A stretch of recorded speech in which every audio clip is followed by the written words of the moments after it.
Before we dive into the most influential bands of the 1970s, let's take a moment to appreciate how different things were back then. You see, in the 70s, we didn't have the luxury of social media to give us an all-access pass to our favorite musicians' lives. Back then, information about bands was like gold dust. We couldn't just hop on Instagram to see what Keith Richards had for breakfast or check Twitter to find out why Roger Daltrey was mad at Pete Townsend this week. No, we had to work for our rock and roll knowledge. This scarcity of information added an air of mystery to these bands. It allowed our imaginations to run wild, turning musicians into larger-than-life figures. Every tidbit of information, every rumor, every backstage story became part of an elaborate mythology that we, the fans, collectively created and shared. Now, let's kick things off with Led Zeppelin, a band that needs no introduction, but deserves one anyway. Stairway to heaven. Formed in 1968, these British rockers didn't just burst onto the scene, they exploded. Jimmy Page, the mastermind behind the band, wasn't content with the polite pop tunes dominating the airwaves. He wanted something heavier, something that would make parents clutch their pearls and teenagers reach for their wallets. Led Zeppelin's rise to fame wasn't all sunshine and roses. They faced accusations of plagiarism. Their hit, Stairway to Heaven, became the center of a legal battle that dragged on for years. But let's be real, in the world of rock and roll, controversy is just free publicity. Here's a fun fact that'll raise some eyebrows. Led Zeppelin once allegedly tied a shark to a bed and used it for some questionable activities in a Seattle hotel room. Now, whether this actually happened or is just another tale in the rock and roll mythology is up for debate, but it certainly paints a picture of the wild excess that defined the era. Next up, we've got Pink Floyd, Money. the band that made it cool to be weird. Formed in 1965, these psychedelic pioneers didn't just push the envelope, they tore it up. Their early days were marked by the brilliant but unstable Syd Barrett, whose LSD-fueled antics were as legendary as they were concerning. Pink Floyd's journey from underground darlings to stadium-filling superstars wasn't a smooth ride. The band's internal power struggles could rival a Shakespearean drama. Roger Waters and David Gilmour's feuds became almost as famous as their music.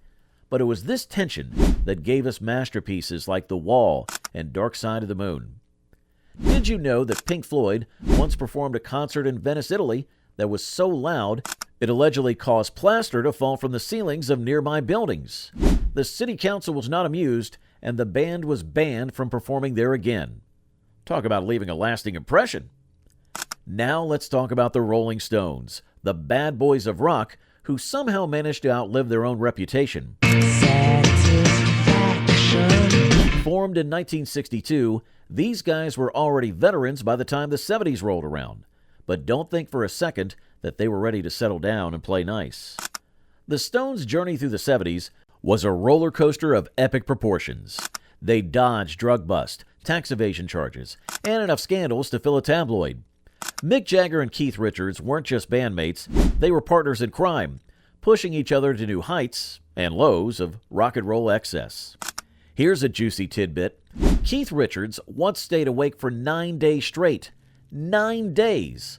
When asked how he managed it, he simply replied, "I fell asleep standing up eventually." Now that's dedication to the rock and roll lifestyle. All right, folks, it's time for a little audience participation. We've been talking about some wild stories from these legendary bands. What's the craziest concert experience you've ever had? Did you witness any rock and roll shenanigans firsthand? Share your stories in the comments below. Don't be shy. We promise we won't tell your grandkids. Moving on to the Eagles, a band that brought a taste of country to the rock and roll scene and turned it into pure gold. Welcome to the Hotel California. Formed in 1971, these California boys took the laid-back vibes of the West Coast and infused them with enough drama to fuel a soap opera. The Eagles' rise to fame was meteoric, but it came at a cost. The band's perfectionism in the studio was legendary, with songs being recorded dozens of times until every note was just right. This obsession with detail led to groundbreaking albums like Hotel California, but it also fueled tensions that would eventually tear the band apart. Here's a little-known fact that might surprise you. The Eagles song Life in the Fast Lane was inspired by a wild car ride with a drug dealer. Guitarist Joe Walsh was in the passenger seat, and when he told the driver to slow down, the reply was, "Life in the fast lane, man." Sometimes inspiration comes from the strangest places. Next on our list is The Who, a band that didn't just play rock and roll, they embodied it. Formed in 1964, these British lads brought a blend of power, volume, and destruction to the stage that was unmatched. Their concerts weren't just shows, they were acts of musical warfare. The Who's journey through the 70s was marked by incredible highs and devastating lows. They released groundbreaking rock operas like Tommy and Quadrophenia, but they also faced tragedy with the death of drummer Keith Moon in 1978. Moon's wild antics were legendary, but they also foreshadowed the darker side of the rock lifestyle. Did you know that The Who once set the Guinness World Record for the loudest concert? In 1976, they hit 126 decibels at a show in London. Now, to put that in perspective, that's louder than a jet engine at takeoff. It's no wonder Pete Townsend struggled with hearing loss later in life. Now let's talk about Aerosmith, the bad boys from Boston who proved that American rock could be just as dirty, sexy, and controversial as anything coming out of Britain. Formed in 1970, Aerosmith hit the ground running with a sound that was equal parts bluesy swagger and hard rock punch. Aerosmith's rise to fame in the 70s was fueled by hit singles, non-stop touring, and enough drugs to stock a small pharmacy. Steven Tyler and Joe Perry, dubbed the Toxic Twins, became the poster boys for rock and roll excess. Their offstage antics often threatened to overshadow their music, but somehow they always managed to pull it together when it counted. Here's a wild fact for you. In 1978, Aerosmith became the first rock band to visit the USSR since the Berlin Wall went up. They played a series of shows for Russian audiences who had never experienced anything like it before. Imagine being the first taste of American rock and roll for an entire country. All right, rock fans, it's time for another break. We've been talking about some of the biggest names in 70s rock, but what about the unsung heroes? Who's your favorite underrated band from the 70s? Drop their name in the comments and tell us why they deserve more recognition. Let's shine a light on some hidden gems.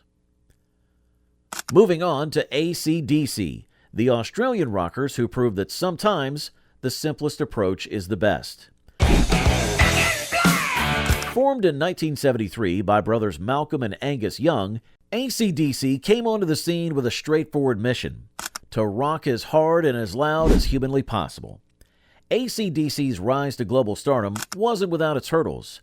The tragic death of lead singer Bon Scott in 1980 could have spelled the end for many bands, but ACDC, in true rock and roll fashion, bounced back with Brian Johnson and released Back in Black, one of the best-selling albums of all time. It was a middle finger to adversity and a testament to the band's resilience. Here's a fun fact that showcases ACDC's rebellious spirit. When asked to turn down the volume during a concert in 1975, Angus Young instead cranked it up and shouted, "Let there be rock." It became one of their most famous songs and a perfect encapsulation of their attitude. Next, let's talk about Steely Dan. A band that brought a level of musical sophistication to rock that was both admired and side-eyed by their peers. Formed in 1971 by Donald Fagen and Walter Becker, Steely Dan stood out in an era of guitar heroes and primal screams with their jazz-influenced prog rock. Steely Dan's approach to music was almost scientific in its precision. They were notorious perfectionists in the studio, often hiring and firing dozens of session musicians until they got exactly the sound they wanted. This obsession with detail led to some of the most meticulously crafted albums of the 70s, but it also earned them a reputation as difficult to work with. Here's a tidbit that might surprise you. The band's name, Steely Dan, comes from a sex toy mentioned in William S. Burroughs' novel Naked Lunch. It's a perfect example of the band's highbrow sensibilities mixed with a touch of the provocative. Now let's dive into Deep Purple, a band that cranked the volume up to 11 before Spinal Tap made it cool. Formed in 1968, Deep Purple helped lay the groundwork for what would become heavy metal. Deep Purple's journey through the 70s was marked by lineup changes, genre-defining albums, and enough internal drama to fuel a rock opera. Their mark on music history was cemented with tracks like Smoke on the Water, which boast one of the most recognizable riffs in rock history. But their influence goes far beyond just one song. Now here's a wild fact for you. Deep Purple once held the Guinness World Record for the loudest band in the world. In a 1972 concert at the Rainbow Theatre in London, they reached 117 decibels. 3 audience members were rendered unconscious by the sheer volume. Now that's what we call making an impact. And last, but certainly not least, we've got Lynyrd Skynyrd. The Southern rock rebels who brought a taste of the bayou to the world of rock and roll. Formed in 1964 but rising to prominence in the early 70s, Lynyrd Skynyrd represented a different kind of rebellion, one steeped in Southern pride and working-class values. Lynyrd Skynyrd's rise to fame was built on killer guitar riffs, poignant lyrics, and a live show that could rival any of their contemporaries. But their story is also one of tragedy. The 1977 plane crash that killed several band members, including lead singer Ronnie Van Zant, cut short a career that seemed destined for even greater heights. Here's a fact that showcases the band's rebellious spirit. The name Lynyrd Skynyrd was a mocking tribute to their high school gym teacher, Lynyrd Skynyrd, who was notorious for strictly enforcing the school's policy against long hair on boys. It's a perfect example of the band's knack for turning authority figures into punchlines. And there you have it, folks, a whirlwind tour through the origins of some of the greatest bands of the 1970s. So, the next time you put on a record by one of these legendary bands, remember the stories behind the music, and most importantly, remember to crank it up loud. After all, that's what rock and roll is all about. Remember, if you want to keep up with nostalgic times of past decades, don't forget to like this video, subscribe to the channel, and share this with your friends who appreciate good music.